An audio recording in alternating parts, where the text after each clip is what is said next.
Hey, what's up? It's Christian Nicole. Welcome back to my channel, aka Bust Down Betty. So I just got off work and wanted to let you guys know, if you're a stylist, I wanted to encourage you real quick.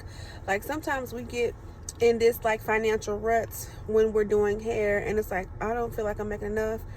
I want you to examine yourself if you're charging enough per hour, because a lot of us, especially black stylists, we get in this mode where we're just going to charge per the job, and that's okay in some instances, but sometimes the job takes way longer and we're stuck making a little bit of money for hours and hours of work. So make sure you're charging what you're worth and don't charge less. Also, make sure you're charging based on your skill set.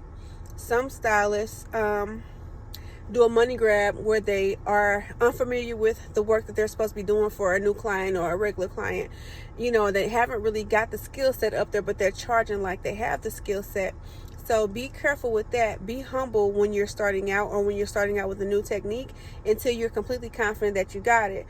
If your technique typically is supposed to take about 2 hours and you wind up taking 8 to 10 hours, then that means that you need to get better. You need to watch more videos, and you need to practice more on your mannequins or on your family and friends before you say, hey, this is what I do and I'm good at it. Also, it's good to let your clients know if you're not good at something or you're not confident with it, so that way they know what to expect. You know what I'm saying? It's just, I feel like it's fair. And what was the last thing? I said charge. Make sure you charge per hour where you need to. You should be all the time. Oh, the last thing is, sometimes we box ourselves in. So when I started doing hair fresh out of beauty school, I was just doing sew-ins, and I just thought that sew-ins were the bee's knees. Sew-ins is everything. Everybody looks so good in a bust down with that leave out.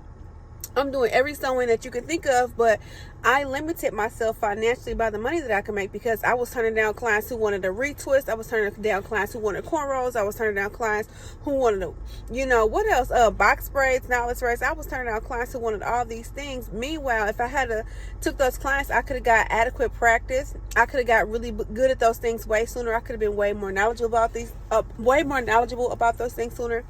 And I could have been offering those regularly sooner. What I had to do was, when I got in that the suite, I realized that everybody is not only getting sew-ins anymore. My clients are they vary in the type of hair they have and the type of look that they want. So I learned very quickly that doing sew-ins is not going to cut it to make booth rent, because everybody don't want them. Even doing crochet braids isn't going to cut it. Only doing sew-ins, crochet braids, and silk press isn't going to cut it. I need to be using my license to do exactly A, what I learned at school, and B, what I picked up in the streets. I say streets, you know what I mean, like outside of school. So I should be coloring hair regularly. I color hair sometimes. That's not my greatest strength, but I work at an awesome salon where the girls do help me out, help me kind of like figure out what I need to do if I don't know. And they're just so awesome. So they always they even stop and talk to me about what I'm doing while I'm doing it. And I'll be like, what are you guys thinking? What's your idea? How's it looking so far? Because these are girls who are extremely talented and quick with coloring. However, they don't braid, they don't twist, they don't sew in, they don't really do extensions. I'm the one at the salon who does all those things. So yeah, don't box yourself in with, well, I just do this and I just make the money, because then you just do that, and then you got to find yourself charging a lot of money to just do that one thing. Whereas, like, for me personally, I wanted to be where it's fair for me, where I'm working for the hours, I'm making the money, and my clients don't feel taken advantage of. So there's like a really nice balance with that. Also, I want to tell you guys, if you work from home and then you're licensed and you don't want to work at a salon because you don't want to pay booth rent, you're really doing yourself a disservice. I only say that because those girls at the salon that I work with are totally different from me. We're all fabulous, wonderful, lovely stylists and talented.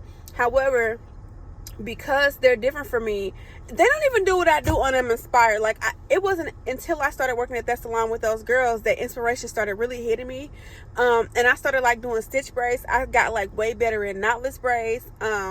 Just everything seems to work better. So you need to be around people who are good at what you do, and people who have who are fair, like people who are not just trying to bust heads. Now, if you bust heads, listen, you pay for your license. If you're talented enough, go ahead and do it. I recommend make the money that you feel like you should make, as long as you feel like you have the skills, as long as you're doing it in a timely manner, and as long as your client's going to get up and they're going to be pleased with the work. That's what I say. So that's my encouragement to you. Take this, run with it.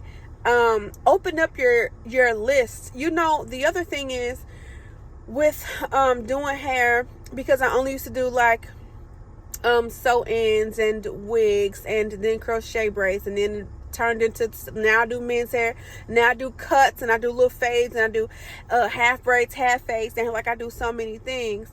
Dang, what was I gonna say?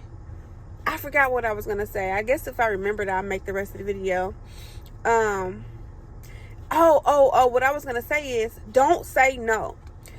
Unless you just don't want to do the hair because you don't know what you're doing, or you're scared to do it, or you feel like you're not good at it, don't say no if a client asks you for something. What I know is, even if you're not the best stylist, anything that you do to that person's head is going to be way better than they or their mother could have done to them in a million years. So sometimes I'm really critical of myself when I'm doing something brand new, but my clients are like, oh my God, you did a great job. Thank you for that. You saved us. You helped us. Now we can go about the rest of the month looking how we want to look. So practice saying yes. The thing about, if you're afraid to do hair, or you're afraid to take the client, you're afraid to make the money, I was going to say the Bible say that. The Bible don't say, the streets say, scared money don't make money. So you have to be willing to take the chance on yourself, because you're the only one that's going to make that income for you. There's nobody else that you can rely on. Well, for me anyway, I got to make the income. So I got to get out of my head and say, you know what, even if I'm not sure about this, I'm going to watch 100 YouTube videos. I'm going to talk to some of my comrades that I know that are stylists that aren't in my salon, and I'm going to run the ideas past, and I'm going to get some opinions, and I'm going to work on my mannequin, and I'm going to see what happens. And usually from there, even if I only watch one video, even if I only spend a little bit of time on my mannequin, usually if I can visualize it, and then I can physically do it, that's just how it works. As long as I can visualize it, then it's going to come to pass. That's how. And it's not like manifestation. I'm not doing like dream boards. It's like, I'm looking at my client, I'm looking at the picture that they sent me, and I'm like, okay, I'm gonna figure this out. I'm just gonna get in there, and I'm gonna figure it out. I'm gonna do it. And my clients are always happy. They're always happy. So do you like my dress, by the way? I have like this cute little flower dress, but my clients are like always happy. So and my clients are not just black. My clients are white. My clients are biracial. My clients are different ethnicities. My clients are men, women, and children, old and young. Trying to make sure ain't no cicada in here. But I want to encourage you, like, do these things and watch your business take off. Don't just say, oh, I only do box braids. Oh, I only do dreadlocks. That's fine if you feel like you're making the money, but how much better would it be for you to be a stylist that can do a little bit or a lot of everything? And the other thing is, you can teach other stylists. There are people who want to know how you do what you do. You don't have to gatekeep, just make them pay for it. Teach them how to do what you do and make a profit. Like, I've done classes before. I really love it. So anyway, I know I'm coming at you loud and direct with lots of energy. I hope that you get something from this video. Like it, share it, leave a comment, and I'll talk to you in the next one. Bye.